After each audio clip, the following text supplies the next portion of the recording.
పాలకూరతో పప్పు తయారు చేసుకుందాం. దానికోసం ఒక కప్పు కందిపప్పు తీసుకొని కడిగి ఉడికించుకోండి. తర్వాత పాలకూర తీసుకొని కడిగి శుభ్రంగా సన్నగా తరగండి. చింతపండుని నానబెట్టుకోండి. ఒక ప్యాన్ పెట్టుకొని ఆయిల్ వేసుకొని కొద్దిగా నెయ్యి కూడా వేసుకోండి. ఒక పెద్దలపైని చిన్న ముక్కలుగా కట్ చేసి పెద్దలపై పచ్చిమిరపకాయ 2 కలిపి వేయించుకోండి. ఇవి వేగిన తర్వాత ఇందులో పాలకూర వేసుకొని ఉప్పు పసుపు కూడా వేసి వేయించుకోండి. మూత పెట్టి మగ్గించుకోండి. ఇవి బాగా డీప్ ఫ్రై లాగా అవనవసరం లేదనమాట. ఇవి వేగిన తర్వాత ఇందులో మనం నానబెట్టుకున్న చింతపండు నుంచి రసం తీసి ఆ రసాన్ని ఇందులో వేసుకోండి. తర్వాత మనం ఉడికించి పెట్టుకున్న పప్పు కూడా వేసి మొత్తం బాగా కలిపి కొద్దిసేపు ఉడకనివ్వండి.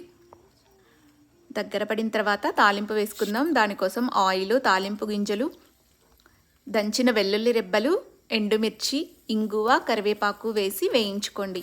ఇవన్నీ ఒక్కొక్కటి వేగిన తర్వాత వేసుకోండి. తాలింపు తీసి పప్పులో కలుపుకోండి. అంతే, ఎంతో టేస్టీగా ఉండే పాలకూర పప్పు